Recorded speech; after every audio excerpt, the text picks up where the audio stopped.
Bonjour, bienvenue sur ma chaîne. Aujourd'hui, je vais faire des fèves germées qu'on appelait fèves de soya. Mais vous allez voir, ça n'a rien à voir avec le soya parce que les fèves de soya sont jaunes et puis les fèves de mango sont vertes. Donc, pour faire des fèves germées, ça prend des fèves mangue ou qu'on appelle aussi haricots mango. Et puis, si on ferait germer du soya, on ne pourrait pas le manger cru parce que ça serait toxique. Que les fèves germées qu'on fait à partir des fèves mangue, mais on peut les manger crues ou cuits.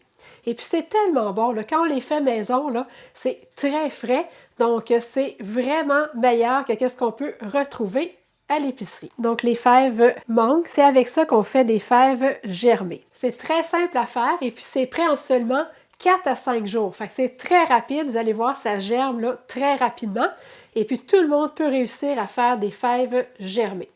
Donc moi, je vais utiliser un germoir, mais si vous n'en avez pas, vous pouvez prendre tout simplement un pot maçon avec l'ouverture large et puis mettre un moustiquaire.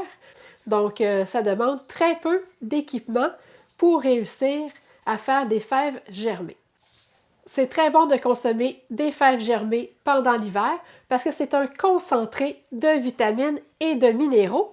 Et puis les vitamines et minéraux contenus dans les fèves germées sont très faciles à assimiler. Donc c'est vraiment là très bon pour la santé. Donc ça va être très riche en vitamine A, en vitamine du complexe B, en vitamine C, en vitamine E, en vitamine K. Ça contient aussi beaucoup de minéraux comme du calcium, du fer, du magnésium, du phosphore, du potassium, du sodium et du soufre. C'est aussi une bonne source d'oligo-éléments. Donc, ça va contenir du cuivre, du manganèse, du sélénium et du zinc. Donc, c'est très complet. Et puis, ça contient aussi des protéines, donc des acides aminés essentiels.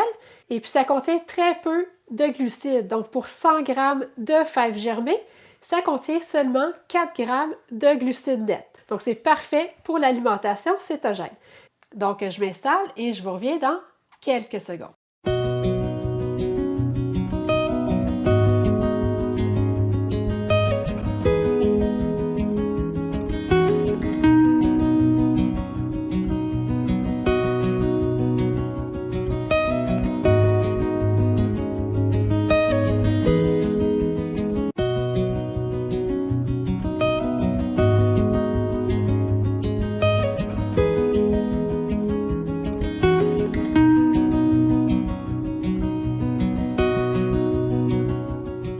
Donc, je vais mettre les fèves mangue à tremper pour environ 8 heures. Donc, c'est bon de faire ça avant de vous coucher. Donc, je vais recouvrir la surface de mon germoir et puis je vais mettre l'eau.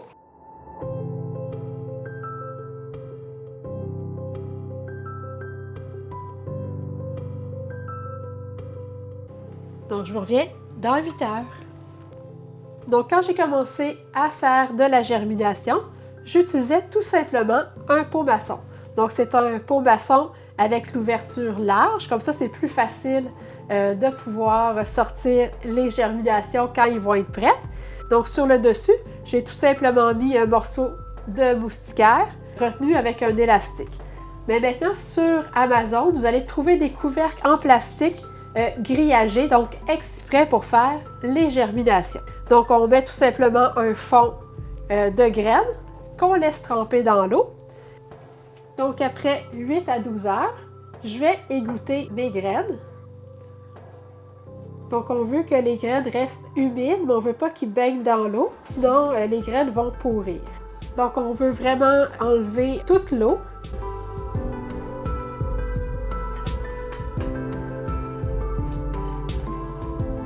Donc, quand l'eau a été bien drainée, je vais rincer mes graines. Donc, je vais remettre de l'eau et puis je vais drainer à nouveau. Donc ça, cette étape-là, je vais la faire 2 fois par jour.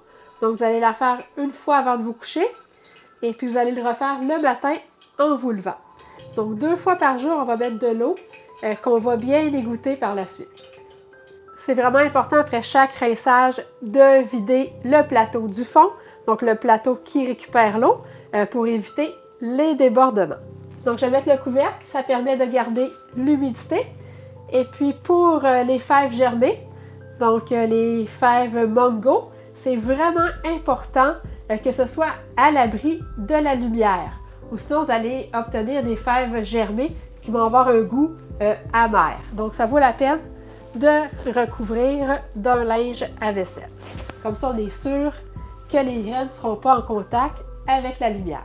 Donc, si vous utilisez le pot maçon comme germoir, essayez de répartir les graines tout le long du pot. Donc, on ne veut pas qu'ils soient toutes à la même place. Donc, si vous les répartissez tout le long du pot, vous allez obtenir une meilleure germination. Ça va éviter la pourriture. Ensuite, on va essayer de garder le pot à 45 degrés pour s'assurer que l'eau est bien drainée parce qu'on veut que les graines restent humides mais sans baigner dans l'eau. Et puis, ça va être important de recouvrir le pot maçon d'un linge à vaisselle parce qu'on veut que les graines restent à la noirceur. Donc, je voulais vous montrer l'évolution de mes fèves germées. Donc, je les avais fait tremper lundi soir et puis j'ai fait le premier rinçage mardi matin. Donc là, on est jeudi matin. Donc, je vous montre comment c'est rendu. Donc, les fèves germées, c'est vraiment très rapide. Parce que là, dans le fond, ça fait seulement 2 jours et puis la germination est quand même très avancée. Mais il faut encore continuer à les rincer matin et soir. Donc, je les rince en me levant le matin et puis juste avant de me coucher. Mais il y a des matins que je suis pressée, que j'ai pas le temps parce que souvent, je vais faire germer 3 plateaux en même temps. Je fais aussi des micro-pousses, donc ça fait beaucoup de choses à gérer. Donc, ce que je fais quand je suis trop pressée, je vais juste vaporiser de l'eau. Ce qu'on veut, c'est que les graines soient toujours humides. Donc, en vaporisant comme ça, je m'assure d'avoir une bonne humidité et puis la germination va pouvoir continuer. Donc, en vaporisant, c'est beaucoup plus rapide. Je n'ai pas besoin de tout égoutter l'eau. On sauve du temps comme ça. Donc, je fais ça quand je suis trop pressée. Et puis, les fèves germées, c'est vraiment important de les protéger de la lumière. Donc, je vous reviens dans quelques jours. Donc, on est rendu à la 4e journée de germination. Donc, j'ai fait le premier rinçage mardi matin. Là, on est samedi après-midi. Donc, je vous montre le résultat final. Je les ai toujours laissés à l'abri de la lumière. J'ai déjà fait le test de les exposer à la lumière parce que normalement, les germinations, on les met à la lumière pour qu'ils puissent faire le plein de chlorophylle. Donc, j'ai essayé la même technique avec les fèves germées, mais c'est vrai là, que les fèves germées vont devenir très amères si on les expose à la lumière. Donc là, voyez-vous, ils commencent à avoir des feuilles. Donc, c'est prêt. Il ne faut pas attendre que les feuilles se développent trop parce que ça va devenir amer. Donc, si vous avez des fèves germées qui sont amères, il y a 2 raisons. C'est soit que vos fèves germées ont été en contact avec la lumière ou vous avez laissé les feuilles se développer trop longtemps. Donc, je vous dirais, là, 4 à 5 jours, c'est prêt. Donc, il faut arrêter la germination. Et puis, je suis curieuse de savoir, 100 grammes, ça représente quelle quantité de fèves germées. C'est quand même beaucoup.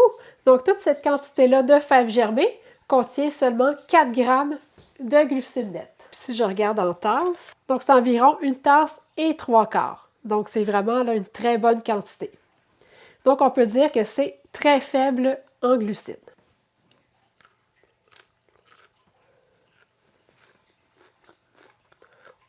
C'est tellement bon. Je vous le dis, si vous n'aimez pas les fèves germées de l'épicerie, essayez de les faire maison. Vous allez voir, là, c'est beaucoup plus savoureux. C'est très doux comme goût. C'est très, très bon. J'aime bien ajouter les fèves germées à mes salades ou à mes sautés.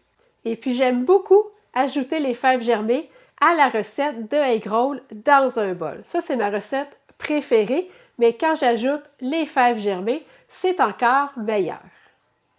Faites-moi un thumbs up, vous avez aimé la vidéo. N'hésitez pas à la partager.